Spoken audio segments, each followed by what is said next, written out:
Okay, hello everyone. I hope you're all well. Been away for a little bit because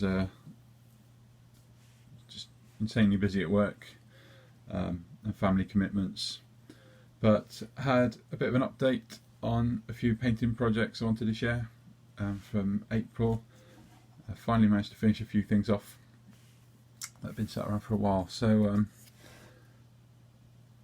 first up, I have the cavalry finished for my Men Who Would Be Kings project. These are for the Afghans / Pathan forces. I have two bases here of tribal cavalry. Painting horses is as much a pain in 10mm as it is in 28mm. I really don't like painting horses. I think it's all the reins and tack and all that kind of stuff. Just adds a level of complexity that just drags them out. As I said, these are two 10-man units of tribal cavalry, and I have an 8-man base of irregular cavalry, I believe it is. So these are more based around ranged combat, whereas the others are a bit more melee orientated. Gone for the same basing as all the other models, but that finishes off the Afghan forces for the game. I will do a showcase of the whole project when I get time. The other thing I did, because I picked them up a while back, was make 3 bases as a kind of mule train. These are mules carrying parts of a mounting gun, just with these Sikh kind of guides. I was thinking about putting these all on one base as a kind of centerpiece almost, or an objective piece, but I figured actually putting them on 3 separate bases would allow me to use them as a kind of a train that travels across the board or something in a scenario, or I could use them as individual objective markers. All horses and the mules here are painted with contrast paints. Again, just a selection of different ones, I think. Skeleton bone, basilicum grey, black templar. I don't think I used Saigal brown. A few anyway, and they went down well. Got a good coat on them, and then the other paints have just been very simple, just to get the basic details in there. So that completes my Men Who Would Be Kings project for now. The one thing I'd like to get to finish off the British forces, some cavalry, but there's no suitable models I can find right now. So I'll keep that in the back of my mind and pick them up if I do see some. The other thing I managed to finish was my 10mm Warmaster Ancients Imperial Roman army. I had a lot of this done previously, but I was waiting for some more models to arrive. So they did, and I just knuckled down, got those done. So I now have these 12 bases of Romans done. Come on, focus. Come on, focus. You can do it. There we go. It's a very simple paint scheme. Again, just getting the colours down, simple highlight. The basing on these is a bit of a nightmare.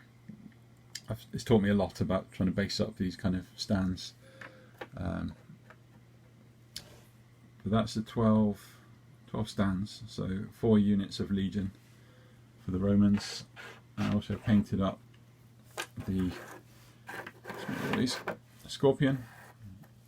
So these are kind of bolt throwers. I've not tried to tie some string around as a kind of to represent the rope, but they're fairly simple models. So 2 of those to give me some kind of artillery and a general So this is my one command unit. Oops, bit of fluff. One command base I've gone with here. So all the Legion models and the Scorpion are from Steve Barber models, as is the command. Oh, come on. As is this guy.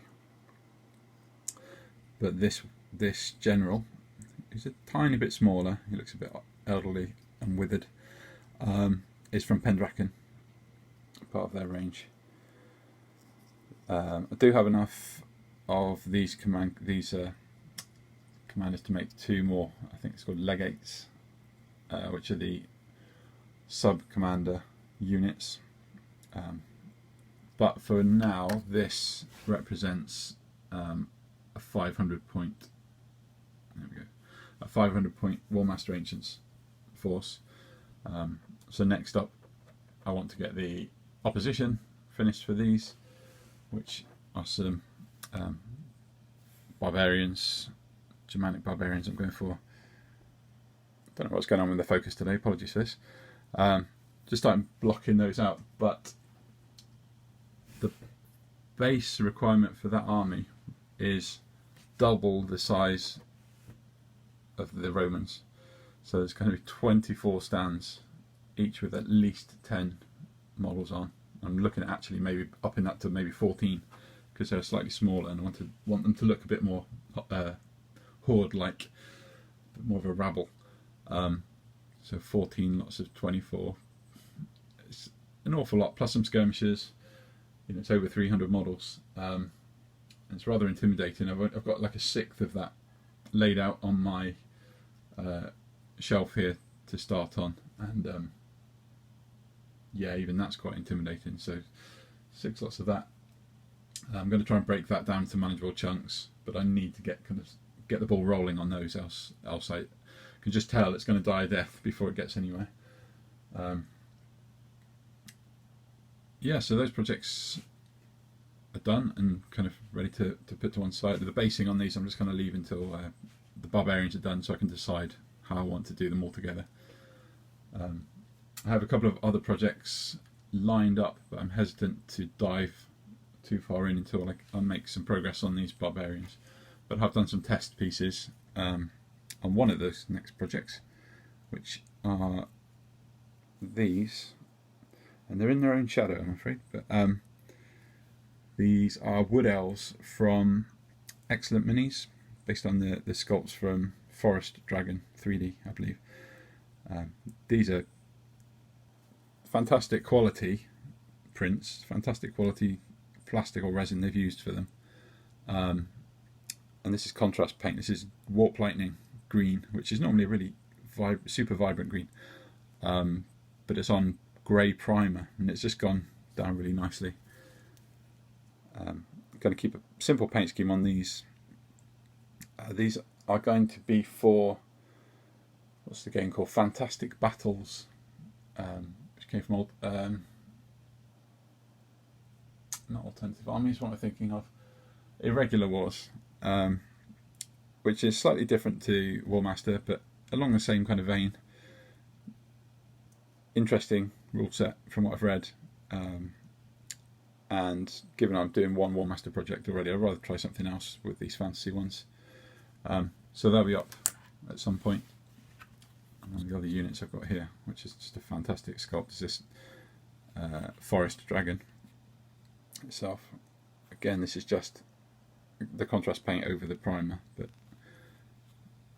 it's already picked out all the detail, and really liking these models. I think they're a little bit intimidating to paint. There's a lot of detail, and you can tell that they've been designed on a computer and not just sculpted by hand and put together on a strip. Not necessarily this stand, but some of the others, you question how you're meant to get paint into certain areas, or a paintbrush into a spot, because every angle of attack is blocked, and it feels like they've been designed individually and then stuck together onto a strip. But I'm keeping the paint scheme simple. It's 10mm, 3 foot rule still applies. But yeah, they're lovely models to work with. I think that's everything right now. Yeah, I shall be trying to get some more updates in more regularly again.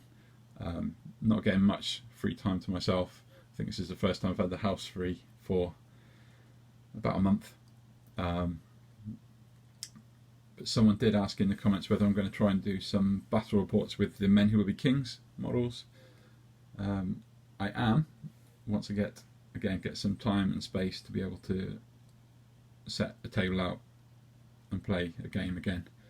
But I'm not sure when that's going to be. But it's definitely something I want to do, and I want to try and do some battle reports with all the projects I'm working on right now. I think the 10mm stuff is going to continue for a little while, and it's going to offer up a lot of opportunity for some battle reports and mini campaigns that I might be able to track on the channel. I think that's everything. Big thank you to all new subscribers. I don't know where I'm getting some of these guys from, but it seems to be a regular stream coming in. I'm getting an awful lot of comments and views on some of my old videos, particularly the Lord of the Rings diorama. That's getting a crazy number of views. It's like over 4,000 at the moment, compared to like sub 100 for most of my videos. So yeah, people are finding it really good to see. Get nice feedback on that. So yeah, I hope everyone's well. Shan't keep you any longer, and hope to speak soon.